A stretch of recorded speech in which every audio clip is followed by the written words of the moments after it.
Avis vascular centre మన దేశంలోనే the best varicose vein hospital.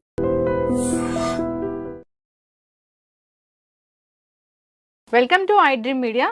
So జనరల్గా గ్యాస్ట్రిక్ ప్రాబ్లం చాలా మందిని ఇబ్బంది పెడుతూ ఉంటుంది. అయితే ఈ ప్రాబ్లం అనేది ఎందుకు వస్తుంది, ఆయుర్వేదం దీని గురించి ఏం చెప్తుంది, సో హోమ్ రెమెడీస్తో తగ్గించుకోవచ్చా, ట్రీట్మెంట్స్ అంటే ఏమున్నాయి, వివరాలు తెలుసుకుందాం. మనతో పాటు ప్రముఖ ఆయుర్వేద వైద్య నిపుణులు డాక్టర్ సుబ్రహ్మణ్యం గారు ఉన్నారు from Amrutham ayurvedic centre. Doctor గారు నమస్తే అండి. నమస్తే అమ్మా. డాక్టర్ గారు, గ్యాస్ట్రిక్ ప్రాబ్లం, కడుపు ఉబ్బరంగా ఉండడం, తిన్నదరగకపోవడం, ఇదంతా కలిపి ఒకటేనా అసలు? ఇదంతా కలిపి ఒకటేనండి. అంటే ఒకటి ఈ గ్యాస్ట్రిక్ ప్రాబ్లం కావచ్చు, కడుపు ఫ్యాటీ లివర్ కావచ్చు, అల్సర్స్ కావచ్చు, త్రేపులు వస్తున్నాయని చెప్పని దీనికి ఎసిడిటీ అని, ఇండైజెషన్ అని, ఇక చాలా పేర్లు ఉన్నాయి, అల్సరేటివ్ కొలైటిస్ అని, అప్ టు ఈ మొత్తం ఈ యొక్క ట్రాక్ అంటే నోటిలో మొదలుపెట్టి చివరి మోషన్ వెళ్ళేదాకా ఇదొక కోష్టము అంటారు ఆయుర్వేదంలో. ఇదంతా ఒక ట్రాక్, కానీ ఒక్కో చోట ఒక యాక్షన్ ఉంటుందన్నమాట. ఇక్కడ దమ్ములుతాం, తీసుకుంటాం, లోపలికి తోస్తుంది, లోపలికి వెళ్ళిన తర్వాత అక్కడ స్టోర్ అవుతుంది, తర్వాత అది దానికి కావాల్సిన ఎంజైమ్స్ అక్కడ రిలీజ్ అవుతున్నప్పుడు కొంచెం కొంచెం రిలీజ్ అవుతున్నప్పుడు డియోడినం దగ్గర నుంచి అక్కడ ప్యాంక్రియాస్ నుంచి కానీ, లివర్ నుంచి కానీ, గాల్ బ్లాడర్లో నుంచి కానీ ఎంజైమ్స్ రిలీజ్ అవుతుంటాయి. అవి లోపలికి వెళ్తూ స్మాల్ ఇంటెస్టైన్లో మొత్తం మనకు డైజెస్ట్ అవుతుంది. తర్వాత లార్జ్ ఇంటెస్టైన్లో అది ఇంకా సపరేట్ అయ్యి మనకు ఇంకా మన బాడీకి అబ్జర్వ్ చేసుకోవాల్సింది అబ్జర్వ్ చేసుకొని పనికిరాని బయటకు వదులుతుంది. కానీ ఇక్కడ ఒక్కటండి, శరీరం మీద కనుక శ్రద్ధ ఉన్నట్లయితే, రుచి మీద ఉండే శ్రద్ధ కన్నా శరీరం మీద ఉండే శ్రద్ధ కొంచెం ఎక్కువ ఉంటే మంచి ఆహారం తింటారు. ఈ గ్యాస్ ట్రబుల్ రావడానికి ప్రధానమైన కారణం చెత్త ఆహారం అని చెప్పాలి. ఎందుకంటే గతంలో ఇంకొక విధంగా చెప్పేవాడిని, ఇప్పుడు ఏం చెప్పాలంటే చెత్త ఆహారం తింటున్నారు అని అర్థం. ఇప్పుడు మీరు వీళ్ళు బియ్యం కొనుక్కొచ్చి వండుకొని తిన్నప్పుడు బాగుంటుంది, అది ఒక 4 గంటలో లేదా ఒక 1 డే అయిపోయిన తర్వాత అది చెత్తలోకే వెళ్ళేదే కదా. ఇప్పుడు మన వాళ్ళందరూ స్టోర్డు ప్యాకెడ్ ఫుడ్స్ ఇట్లాంటివన్నీ చెత్తలోకి వెళ్ళాల్సిన ఫుడ్ అంతా తీసుకొచ్చి పొట్టలోకి వెళ్తే అది మరి పొట్ట చెత్త కాకుండా ఇంకేమవుతుంది? ఇది మాకు వైద్యం నేర్పిన గురువుల్లో చాలా మంది ఉన్నారు. ఒక గురువు గారు చాలా బాగా మాట్లాడేటప్పుడు ఎవరైనా పేషెంట్ వచ్చారంటే గ్యాస్ ట్రబుల్ అనగానే దాన్ని అట్లనే అనొద్దు, చెత్త పొట్ట అయింది అని చెప్పాలి అని అంటాడు అనమాట. నీ పొట్టలో చెత్త అంతా బాగా పేరుకు చేర్చి పెట్టావు కాబట్టి ముందు ఆ చెత్తను ఎప్పుడు వదిలిస్తావు, ఆ చెత్త వదిలిస్తే గ్యాస్ ట్రబుల్ లేదు, ఎసిడిటీ లేదు, ఇండైజెషన్ లేదు అని అంటారు అని అలా ఆయనకు చెప్పేవాళ్ళు. అంటే సామాన్యులకు మనం ఏదో టెక్నాలజీ చెప్తే అది అర్థం కావట్లేదు. మీకు ఎంజైమ్స్ రిలీజ్ కాలేదు, అబ్జార్బ్స్ కాలేదు, మీకు మ్యూకస్ మెంబ్రైన్లో దెబ్బతినింది, అల్సర్స్ తయారైనాయి, ఇవన్నీ అంతా చెప్తే అవన్నీ అర్థం కాదు. మీ యొక్క పొట్ట చెత్తబుట్ట అయిపోయింది, ఆ చెత్తబుట్ట అంతా శుభ్రంగా తోమి ఖాళీ చేయండి. ఎలా ఖాళీ చేయాలి? ఆహారము, జీవన విధానం. అంటే ఆయన కుకింగ్ స్టైలు, ఈటింగ్ స్టైల్ అనేవాడు అనమాట. కుకింగ్ స్టైల్ కూడా అంతే కదా. ఇప్పుడు కుక్కర్లో పెట్టి అలా 4 విజిల్స్ వచ్చేస్తే దించేస్తుంటే అది సరిగా ఉడికిందో లేదో తెలియదు, అది మన బాడీ కరెక్ట్గా అబ్జర్వ్ చేసుకుంటుందో లేదో తెలియదు. ఇప్పుడంతాను కూడా ఈ యొక్క ఎక్కువ కంబైన్డ్గా ఎక్కువ మందికి వండే వాటిలో అంతా కూడాను దీని ఏమంటారు, గ్యాస్తో కానీ లేకపోతే స్టీమ్ బాయిలింగ్ ఇలాంటివి చేస్తున్నారనమాట. ఈ స్టీమ్ బాయిల్డ్ రైస్ మనకు అసలు డైజెస్ట్ కాదు. మీరు ఎక్కడైనా చూడండి, ఎక్కడ ఏ ఫంక్షన్ హాల్ కావచ్చు, ఫంక్షన్ హాల్ కన్నా ఇప్పుడు కొన్ని సెంటర్స్ ఉన్నాయి రెగ్యులర్గా ఫుడ్ వండి పెట్టేవి, దాంతో స్టీమ్లో ఉడికిండేవి సరిగా ఉడకదు. ఎందుకంటే వీళ్ళు వేడి నీళ్ళు పెట్టి దాంతో నానబెట్టిన బియ్యాన్ని వేసి ఒక 2 నిమిషాల్లో బాయిల్ చేసి తీసేస్తుంటారు చాలా పెద్ద పెద్ద హోటల్లో కూడా. అందుకని ఫంక్షన్లో కానీ హోటల్లో కానీ ఎక్కడ వెళ్ళి తిన్నా కూడా డైజెస్ట్ కావట్లేదు, త్రేపులు వచ్చింది, పుల్లగా అయింది అని ఒకటి. రెండోది ఏంటంటే ఒక కలగూర గంపలాగా అన్ని రుచులు 120 రకాలు పెడితే అన్ని టేస్ట్ చూస్తారు. సో దాంతో బాగుండే ఉంటాయి, బాగుండనివి ఉంటాయి. ఈ చెత్తంతా చేర్చడమే అసలు. ఇది గ్యాస్ ట్రబుల్ అనేది లేదు, రాదు, మనం తెచ్చుకుంటున్నాం. ఇది ఒక అబద్ధ రోగం. అందుకని ఈ పొట్టను ఖాళీ చేసే విధానాన్ని తెలుసుకోవాలి, ఇది శుభ్రం చేసే విధానం తెలుసుకోవాలి. ఇది ఒక రోజులో శుభ్రం కాదు. ఇప్పటికే ఆల్రెడీ గ్యాస్ ట్రబుల్తో బాధపడుతున్నాడు అంటే కనీసం అతను ఒక 6 నెలలు చాలా ప్రయత్నం చేస్తే తప్ప అది మొత్తం క్లియర్ కాదు. కానీ వేసుకోగానే తగ్గలేదని చెప్పనేసి వస్తుంటారు. వీళ్ళకి ఎక్స్ప్లెయిన్ చేయలేకపోతున్నాం. అంటే కొంతవరకు రిలీఫ్ ఇస్తుంది. రిలీఫ్ ఇవ్వగానే ఒకవేళ ఒక వారం 10 రోజుల్లో రిలీఫ్ ఇచ్చింది అనుకోండి, అదే బాగుంది ఇంతేనేమో అనేసి అనుకుంటారు. ఎందుకంటే బాగు చేసుకోవడానికి అవకాశం లేదా అనేది చూడట్లేదు అనమాట. అసలు ఎంత బాగుండాలండి, ఒక పొట్ట అంటే సమయానికి ఆకలేస్తుంది, తినాలి, అది అది మనం దాన్ని మనము రుచిని ఆస్వాదిస్తూ అది సరిగా మనం తింటూ అది సరిగా డైజెస్ట్ అయ్యేటట్టు, అంటే మళ్ళీ పుల్లగా త్రేణుపులు వచ్చిందంటే ఆహారం బాగాలేదని అర్థం. అది డైజెస్ట్ కాకుండా మనకు ఏదో సమ్ రివర్స్ అవుతున్నట్టుంది, కడుపులో సౌండ్స్ వస్తున్నాయి, కడుపు ఉబ్బినట్టు అయింది ఏదైనా అంటే ఆ ఆహారం బాగాలేదని అర్థం. ఓకే, వాళ్ళు తిన్నది బాగలేదు అని అర్థం. ఆయుర్వేదం డాక్టర్ దగ్గరికి వెళ్తే అసలు ఎట్లా ఉంటుంది ట్రీట్మెంట్ దీనికి? ట్రీట్మెంట్ ఏముందండి, ఇప్పుడు రోగం రాకుండా కాపాడుకోవడం ఒక విధానం. ఇక డాక్టర్ దగ్గరకు వచ్చిన తర్వాత చాలా రకాల ట్రీట్మెంట్స్ ఉన్నాయి. మందులకు కోకొల్లలు, లక్షల్లో రకాల మందులు ఉన్నాయి. అసలే కంపెనీలు చాలా తయారు చేసి చాలా అమ్మాలని చెప్పేసే దృష్టితో ఇది ఈ విధంగా చేసాం, ఆ విధంగా చేసాం, మీరు ఇలా కొనండి, అలా కొనండి, ఇలా రాయండి, అలా రాయండి, సూపర్ రిజల్ట్ అని చెప్పే డాక్టర్ గారు పని చేస్తాయి. ఎందుకు పని చేయమండి? ఇప్పుడు ఎంతో కొంత అయితే పనిచేస్తుంది. రిపేర్ అయిపోయిన బండిని కొంత రిపేర్ చేస్తే ఎలా నడుస్తుందో ఈ మందులు వేస్తే కొంత నడుస్తుంది. కానీ వీళ్ళు రోగం రాకుండా నిరోగిగా జీవించాలనే దృష్టి వీళ్ళలో ఉంటే మందులతో అవసరమే లేదు. రోగంతో ఉండాలి, నాకు తాత్కాలిక ఉపశమనం ఇస్తే చాలు అని అంటే మందులు చాలా రకాలు ఉన్నాయి ఆయుర్వేదంలో. ఇప్పుడు అంటే చెప్పాలంటే ఒక 1000 రకాల మందులను చూపించవచ్చు అనమాట ఒక గ్యాస్ ట్రబుల్ మీద.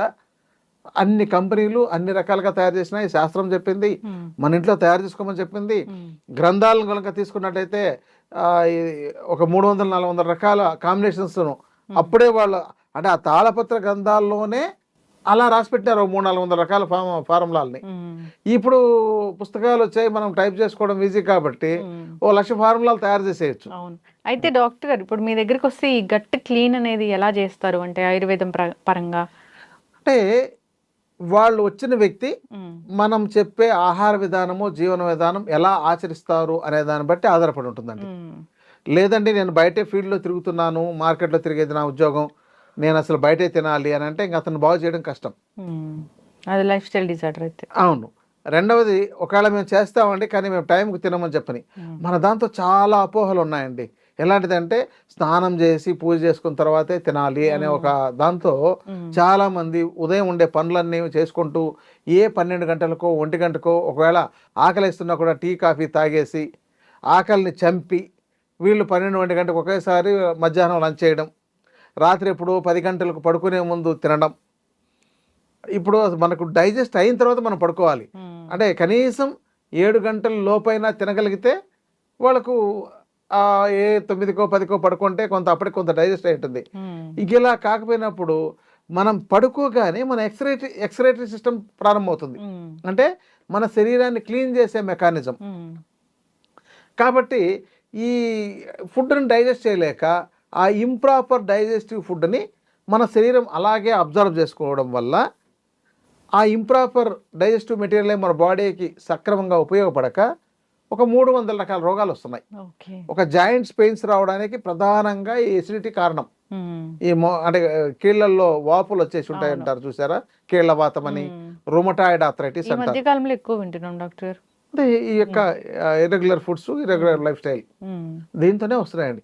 అందుకని వాళ్ళు మన పనులకు అంటే ముందు శరీరానికి ఆహారానికి ఇంపార్టెన్స్ ఇవ్వాలి, తర్వాత మన పనులకు ఇంపార్టెన్స్ ఇవ్వాలంటే అది లేదు. అందరూ మొత్తం వాళ్ళ పనులకు, వాళ్ళ ఉద్యోగాలు కావచ్చు, లేకపోతే అంత ఇబ్బంది పెట్టించే. ఇప్పుడు ఒక సాఫ్ట్వేర్ ఎంప్లాయీకి 5 లక్షలు పర్ మంత్ ప్యాకేజ్ ఉంది అన్నప్పుడు అతని మీద చాలా ఒత్తిడి ఉంటుంది. అతను దాన్ని చూసుకుంటున్నాడు, కానీ అలాంటి వాళ్ళే అనారోగ్యం బారిన పడుతున్నారు. కాబట్టి తక్కువ జీతంలో ఉండి మంచి ప్రశాంతంగా చేసే ఉద్యోగం ఉన్నట్టయితే ఇంకా మంచిదే కదా.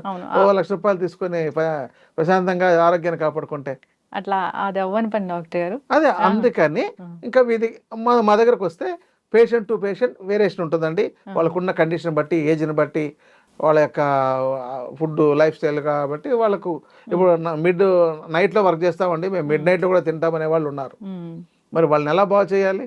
కాబట్టి ఇంకా అప్పుడు తాత్కాలిక ఉపశమనంగానే పనిచేస్తాయి. మందులన్నీ అశాశ్వతమైనవి, తాత్కాలికంగా పనిచేసేవి, పూర్తిగా పోగొట్టేవి కావు. మందు ఎప్పుడు ఏ రోగాన్ని పూర్తిగా పోగొట్టదు.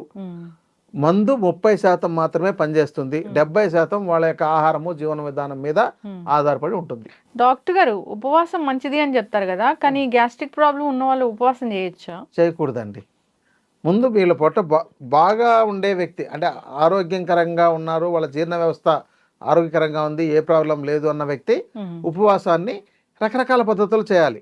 అంటే నిర్జలోపవాసాలు, జలోపవాసాలు, ఫలోపవాసాలు ఇలా ఉన్నాయి. అంటే నీళ్లు కూడా తాగకుండా చేసే ఉపవాసాలు, అది ఎవరో సాధకులు చేస్తారు. ఇక మామూలుగా మనం కొంచెం బాగుండాలంటే నీటిని ఎక్కువగా తాగడం, ఎంత వీలైతే నీటిని అంత తాగుతూ, ఎంత వీలైతే అంత గ్యాప్ ఇచ్చి, ఒకవేళ కాలేకపోయినప్పుడు ఏదైనా న్యూట్రిషన్ ఉండే వాటిని జ్యూస్ లాగా తీసుకోవడం, ఇంకా ఓన్లీ పళ్ళ రసాలు లాంటి వాటితో ఉండడం. కానీ ఇది ఎక్కువ ఉండలేరు, మహా అంటే 1 రోజు 2 రోజులు, అంతేగాని అంతకంటే ఎక్కువ చేసినట్లయితే వాళ్ళకి ఇతర అనారోగ్య సమస్యలు రావడానికి దారితీస్తుంది. అయితే కొన్ని హోమ్ రెమెడీస్ ఉంటాయి, దానివల్ల కూడా ఈ కడుపు ఉబ్బరం ఇలాంటివి తగ్గిపోతాయి అంటారు. అట్లా 1, 2 ఏమైనా చెప్తారా డాక్టర్? చాలా అద్భుతంగా ఉన్నాయి. ఇప్పుడు మన ఇంట్లో ఉండే స్పైసెస్ అన్నీ కూడా మంచి డైజెషన్ చేసి మనకు ఈ గ్యాస్ ట్రబుల్ ని క్లియర్ చేసేవే. అందుకనే వంటిల్లే వైద్యశాల అని చెప్పడం ఇక్కడ. అంటే ఒక జీలకర్ర కషాయం తాగినా కూడా ఫ్రీ అవుతుంది, వాము కషాయం తాగినా ఫ్రీ అవుతుంది. చాలా మంది మేము వాము నములుతామండి, అప్పుడు నాకు చాలా బాగా ఫ్రీ అయిపోతుందని చెప్తారు. అంటే ఒకే ఇంగ్రీడియంట్, అంటే ఏకమూలికా వైద్యం అని చెప్తారు దీన్ని. ఏదైనా జీలకర్రతో తీసుకోవడం, లేదంటే వాముతో తీసుకోవడం, లేదా సోంపుతో తీసుకోవడం, శొంఠి అల్లం రసం నీళ్ళలో కలిపి తాగినా కూడా మంచి డైజెస్ట్ అయ్యి బాగా క్లియర్ అవుతుంది. అల్లం రసాన్ని, అల్లం అంటే అల్లం దంచి రసం తీసి పక్కకు పెట్టాలి. అది పైన తేట అంతా వచ్చేస్తుంది, కింద సెడిమెంట్ పేరుకుంటుంది. ఆ తేటను మాత్రమే తీసుకోవాలి, అది వేడి చేయదు. లేదా మొత్తం కలిపి తీసుకున్నట్లయితే వేడి చేస్తుంది. చాలా మంది అల్లం తీసుకోమంటున్నారు కానీ వేడి చేస్తుంది అంటారు. ఆ అల్లం రసంని తేటను మాత్రమే తీసుకున్నట్లయితే ఏ సమస్య ఉండదు. దానిని కూడా కొంచెం అల్లం రసం తీసి దాంతో కొంచెం జీలకర్ర చూర్ణము, ఒక కొద్దిగా మిరియాల చూర్ణం కలిపి తీసుకున్నట్లయితే చాలా బాగా పనిచేస్తుంది. లేదా కొంచెం సాల్ట్ కూడా ఉపయోగించవచ్చు, తేనె కలిపి కూడా తీసుకోవచ్చు. ఇది అల్లం రసంతో చికిత్స. ఇక జీలకర్ర చెప్పాము, సోంపు చెప్పాము, మిరియాల చూర్ణం కొంత మోతాదులో ఈ జీలకర్రతో కానీ, వాముతో కానీ, సోంపుతో కానీ, అల్లంతో కానీ. ఇక ఇవేవి కాలేనప్పుడు శొంఠి చూర్ణం, శొంఠి పొడి, అవన్నీ మేము అల్లం రసం మేము ఎక్కడ చేసుకుంటామండి అంటారు. అలాంటప్పుడు శొంఠి పొడి, వీటిని తక్కువ మోతాదులో పొడుల రూపంలో చేసేటప్పుడు అంతా కూడా తక్కువ మోతాదులో వీలైతే వీటికి అన్నిటికీ తయారు చేసుకుని, అంటే జీలకర్ర, సోంపు, వాము, శొంఠి వీటిని చూర్ణం రూపంలో తయారు చేసుకుని, ఇవి వేడి చేసే గుణాలు ఉంటాయి కాబట్టి దీనికి మనకు చలవ చేసే గుణం మనకు అందుబాటులో ఉండేది ఏంటంటే పటిక బెల్లము, చక్కెర, తాటి బెల్లము, తాటి కలకండ, ఇలాంటి వాటిని. ఇప్పుడు మనం ఇది ఒక చూర్ణం 100 గ్రాములు తయారు చేసుకున్నారనుకోండి, దానిలోకి ఇది ఒక 200 గ్రాములు కలుపుకోవచ్చు అనమాట. దాన్ని అప్పుడప్పుడు చప్పరిస్తుంటే వాళ్ళకి వెంటనే త్రేన్పులు వచ్చేసి ఫ్రీ అవుతుంది. ఇంకోటి చాలా మంది దీంతో ఎంత మోతాదు తీసుకోవాలని అడిగే వాళ్ళు ఉంటారు. కాబట్టి జీలకర్ర, సోంపు సమాన మోతాదు తీసుకోవాలండి. వాము దాంతో సగం తీసుకోవాలి, శొంఠి చూర్ణం కూడా దాంతో సగం తీసుకోవాలి, అంటే 50 గ్రాములు. అక్కడ మిరియాల చూర్ణం అయితే 25 గ్రాములు తీసుకోవాలి, అంటే దానికంటే తక్కువ. ఇలా తీసుకొని చేసుకోవచ్చండి. ఇంకా ఇంగువ కూడా చాలా బాగా పనిచేస్తుంది. ఇంగువ మనం దీంతో కొంచెం ఇంగువ చూర్ణం కూడా కలిపినట్టయితే ఒక 25 గ్రామ్స్ కానీ, లేదంటే 12.5 గ్రామ్స్ మనకు మార్కెట్లో కూడా చూర్ణం రూపంలో దొరుకుతాయి. అది కాకుండా మంచి ముద్దను తీసుకొని నెయ్యిలో వేయించి దాన్ని పొంగించి, అంటే నెయ్యిలో పొంగించడం అంటారు, దాన్ని చేసి, అంటే ఆవు నెయ్యితో, తర్వాత దాన్ని చూర్ణం చేసి దీంతో కలుపుకోవచ్చు. కొంతమందికి ఇంగువ స్మెల్ పడదు, నచ్చదంటారు. కాబట్టి వాళ్ళకి నచ్చిన వాటితో ఇలాంటి వాటితో చేసుకోవచ్చు. ఇంకా కొంచెం ఫ్లేవర్ బాగుండాలనుకుంటే ఇలాచీ గింజల్ని, అంటే ఇలాచీలను ఒలిచి గింజలు తీసేసి ఒక 10 గ్రాములు చూర్ణం చేసి దాంతో కలిపితే అది కూడా చాలా బాగుంటుంది.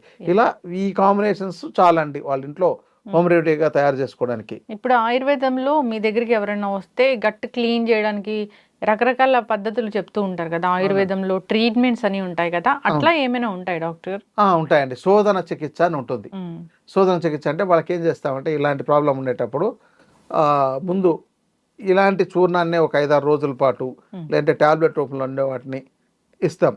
అంటే వాళ్ళకి కొంచెం అగ్ని వృద్ధి అవ్వడానికి, అంటే అగ్ని క్షీణం అయిపోయింటుంది, ఇక్కడ అగ్నిక్షయం జరిగి ఉంటుంది.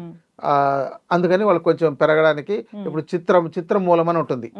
ఆ ప్లాంట్ ఎలాంటిదంటే మనము అది దాని ఆ చెట్టును తవ్వి దాని వేరుని చేతిలో పట్టుకొని ఒక గంట ఉన్నామనుకోండి, ఆ తర్వాత మన చెయ్యి బొబ్బలు వచ్చేస్తాయి. ఓ చిత్రమూలం.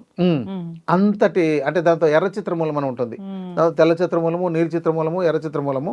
ఎర్ర చిత్రమూలానికి అంత పవర్ ఉంటుంది, అంటే అంత అగ్ని దాంతో ఉందన్నమాట. అంటే అట్లని మనకేమి కాలినట్టు తెలియదు, మచ్చ పడిపోతుంది బొబ్బలు వచ్చేసినట్టు. ఆ తర్వాత ఎప్పుడు మనకు 2వ రోజు 3వ రోజు నొప్పి మంట తెలుస్తుంది. ఇంత ఇప్పుడు అది మేము చిత్రకాది వటిన్ టాబ్లెట్ ఈ బాగా వీక్గా ఉండే వాళ్ళకి, కొంతమందికి అది అంత పవర్ఫుల్ ఇస్తే మంట వచ్చే అవకాశం కూడా ఉంటుంది, ఎందుకంటే అల్సర్స్ కూడా తయారై ఉంటాయి కదా అలాంటి వాళ్ళకు. కాబట్టి వాళ్ళకు మామూలు ఇలాంటి జీలకర్ర సోంపు వాటితో తయారు చేసినవే ఇచ్చి కొంచెం డైజెస్ట్ బాగా ఇంప్రూవ్ అయిన తర్వాత ఒక 5 రోజులు 7 రోజులు 10 రోజులు అయిన తర్వాత ఆవు నెయ్యితో కొన్ని మెడిసిన్స్ని తయారు చేసి, అది అల్సర్స్ లాంటిది కాబట్టి మనకు ఉదయం పరగడుపున వాళ్ళకు ఒక 10 ml 15 ml నుంచి 50 ml దాకా, కొంతమందికి 75 ml దాకా కూడా ఒక వారం రోజుల పాటు ఇస్తాం. అది రోజుకు మోతాదు పెంచుతాం. అంటే మొదటి రోజు 30 ml ఇచ్చామనుకోండి, second day 60 ml, third day అవసరమైతే 90 ml లేదా 120 ml, అలా ఒక పెంచుతూ వాళ్ళ యొక్క డైజెస్టివ్ పవర్ ఎలా ఉంది అంటే అగ్ని ఎలా ఉంది అని చూసుకొని ఒక వారం రోజుల పాటు ఇవ్వాలన్నమాట. ఇచ్చిన తర్వాత వాళ్ళకు దాంతో బాగా ఆకలేస్తుంటుంది. రెండోది అంటే వీళ్ళకి లిక్విడ్ ఫుడ్ మాత్రమే పెడతాం, ఎందుకంటే నెయ్యితో తీసుకున్నది కాబట్టి ఆకలి ఏమి ఎక్కువ ఉండదు, నీరసం కూడా రాదు. మిగతా సమయంలో నీళ్ళు ఎక్కువ తాగమని చెప్తాం, గోరువెచ్చటి నీళ్ళు. దీనికి రోజు అభ్యంగం చేసుకుని స్నానం చేసి ఈ మెడిసిన్ తీసుకున్నట్లయితే ఇంకా బాగా ఎఫెక్టివ్గా ఉంటుంది. ఇలా ఒక వారం రోజుల పాటు ఇచ్చిన తర్వాత ఒక రోజు గ్యాప్ ఇచ్చి విరేచనానికి వాళ్ళ యొక్క శరీరం యొక్క అగ్ని బట్టి విరేచనం అవడానికి ఇస్తాం అన్నమాట. వాళ్ళ శరీర తత్వము, వాత శరీరమా, పిత్త శరీరమా, కఫ శరీరమా చూసి వాళ్ళకి విరేచనం అవడానికి కొన్ని టాబ్లెట్ రూపంలో కానీ, చూర్ణం రూపంలో కానీ, కషాయం రూపంలో కానీ, లేహ్యం రూపంలో కానీ ఇస్తాం అనమాట. ఇచ్చిన తర్వాత వాళ్ళకు విరేచనాలు అయ్యి మొత్తం పొట్టంతా క్లీన్ అవుతుంది. అయిన తర్వాత ఒక 2 రోజుల పాటు లిక్విడ్ ఫుడ్డే ఇస్తాం. అలా ఇచ్చిన తర్వాత వాళ్ళకి ఏమవుతుందంటే బాగా అగ్ని బాగా వృద్ధి అవుతుంది. ఇక అసలు గేమ్ ఇచ్చినా తినేయాలన్నంత కోరిక ఉంటుంది. కానీ ఆ మాత్రం కొంచెం ఆకలి రాగానే వీళ్ళు తట్టుకోలేరు అనమాట, వెంటనే తినేస్తారు. అక్కడ ఏమవుతుందంటే ఈ యొక్క చికిత్స విరుద్ధం అయిపోతుంది. అందుకని చెప్పినట్లు జాగ్రత్తగా చేసుకున్నట్లయితే మొత్తం శుద్ధి అవుతుంది. ఆ తర్వాత కొన్ని రకాల మందుల్ని, లేహాలని టాబ్లెట్స్ రూపంలో కావచ్చు, చూర్ణం రూపంలో కావచ్చు ఇవ్వడం ద్వారా ఇది ప్రాబ్లం తగ్గుతుందండి. ఇంకోటి ఏంటంటే సద్య చికిత్స అంటారు. సద్య చికిత్స అంటే అప్పటికప్పుడు తాత్కాలికంగా ఉపశమనం. ఇప్పుడు మనకు అల్లోపతిలోకి వెళ్ళగానే గ్యాస్ ట్రబుల్ ఒక టాబ్లెట్ ఇచ్చినట్టు అలా ఇచ్చేవి కూడా కొన్ని ఉంటాయి. అలాంటివి ఇచ్చి వాళ్ళకు రోజు వేసుకోండి, అది రెగ్యులర్గా వాడే విధానం, రెగ్యులర్ మెడిసిన్ అలా ఇచ్చి కూడా చేసేవి ఉన్నాయండి. అందుకని చాలా రకాల పద్ధతులు ఉన్నాయి. చక్కటి ఇన్ఫర్మేషన్ డాక్టర్ గారు. జనరల్గా గ్యాస్ట్రిక్ ప్రాబ్లం వచ్చిందంటే అది మెయింటైన్ చేసుకోవడమే కానీ పూర్తిగా తగ్గదు అనేది ఉంటుంది. సో అయితే మీరు చెప్పారు ఏంటంటే అసలు దాని రూట్ కాజ్ ఏంటో తెలుసుకోవాలి, దానికి రకరకాల చికిత్సలు ఉన్నాయి, నియమాలు ఉన్నాయి, ఆహార నియమాలు పాటించాలి, లైఫ్ స్టైల్లో చేంజ్ చేసుకోవాలి. అంతేకాదు ట్రీట్మెంట్స్ ఉన్నాయి ఆయుర్వేద పరంగానే. అవును, పంచకర్మ చికిత్సలు అంటారు వీటిని. అంటే పంచకర్మ చికిత్సలు అంటే చాలా చోట్ల వీళ్ళేదో ఆ ఫోటోలు చూసి ఆయిల్తో రుద్దడమో లేకపోతే ఆయిల్తో చేయడమో చూసి అదే అనుకుంటారు. అసలు పంచకర్మ చికిత్స చేయాలంటే ఇది పూర్వ చికిత్సలు ముందు ఇవన్నీ చేయాలన్నమాట. ఇలా శోధనం, దీన్ని శోధన చికిత్స అంటారు. ఇది శోధన చికిత్స చేస్తే వెయిట్ కూడా తగ్గుతారండి. ఒకవేళ బరువు 100 కిలోలు ఉండే వ్యక్తి ఈ 10 రోజులు కనుక ఈ చికిత్స చేస్తేనే ఆ 10 రోజుల్లోనే 5 నుంచి 6 కిలోలు 10 కిలోలు కూడా తగ్గిన వాళ్ళు ఉన్నారు. అంటే జాగ్రత్తగా పాటించిన వాళ్ళు, బరువు ఎక్కువైపోయి ఇబ్బంది పడుతున్న వాళ్ళు. ఇక తర్వాత కలర్ తగ్గిపోయి ఉంటారు, వాళ్ళు మంచి కలర్ వచ్చేస్తారు. ఎందుకంటే ఈ చెడిపోయిన కణజాలం అంతా కూడా లోపల శరీరంలో పేర్కోవడం వల్ల వాళ్ళ యొక్క గ్లో తగ్గిపోయి ఉంటుంది. ఇవన్నీ ఉంటాయి. ఇది ప్రతి సంవత్సరము చేసుకొని వీళ్ళు బాగు చేసుకుంటే మళ్ళీ ఇది శోధన చికిత్స, శమన చికిత్స. అంటే చెడిపోయిన కణజాలాన్ని, చనిపోయిన ఆర్గాన్స్ని వీటన్నిటిని బాగు చేసేదానికి మళ్ళీ వేరే చికిత్స ఉంటుంది. మెడిసిన్స్, వస్తీ చికిత్సలు అని చెప్పని ఇలాంటివన్నీ ఉంటాయి. మరి అవి చేసుకున్నట్లయితే అసలు రోగాలే లేదు. సంవత్సరానికి ఒక 40 రోజులు దీనికోసం కేటాయించుకున్నారనుకోండి, వాళ్ళకి అసలు 100 ఏళ్ళు అయినా కూడా ఏ రోగాలు రాకుండా ఉంటాయి. అసలు రోగాలే లేవు, రోగాలు రావు అనేది ఒక ఆయుర్వేద సూత్రం అని నేను విశ్వసిస్తాను. గట్ హెల్త్ మంచిగా అవుతుంది, చాలా బాగుంటుందండి. చక్కటి ఇన్ఫర్మేషన్ డాక్టర్ గారు. గట్ హెల్త్ బాగాలేక అనేక రకాల అనారోగ్య సమస్యలు వస్తున్నాయి.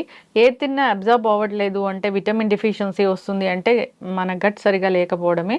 సో ఆయుర్వేదంలో దీనికి చక్కటి ట్రీట్మెంట్స్ ఉన్నాయి, రెమెడీస్ ఉన్నాయి. అంతేకాదు చక్కటి మందులు ఉన్నాయి.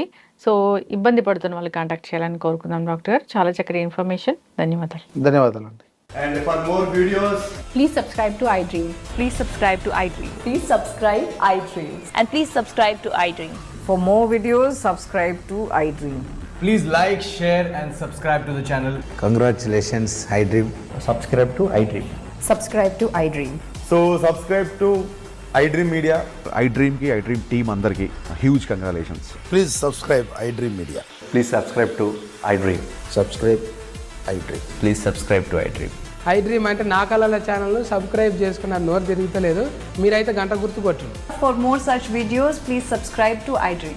Subscribe to iDream. Please subscribe to iDream. Please subscribe iDream Media. Please do subscribe to iDream. Please subscribe to iDream Media. For best entertainment and information, please subscribe iDream. And don't forget to subscribe to iDream.